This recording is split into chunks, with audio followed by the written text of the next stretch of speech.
Hello, this is Renovation Update, day 21. Let's take a look around and see what was done.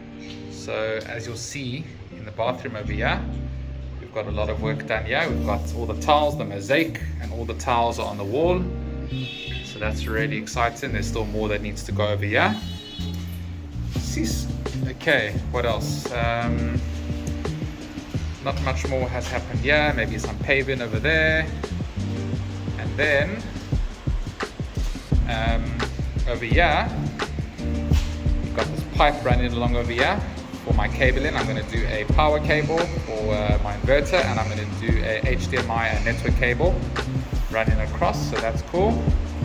And they're busy with the ground over here, making it nice and flat. And that's about it, I think, for day 21.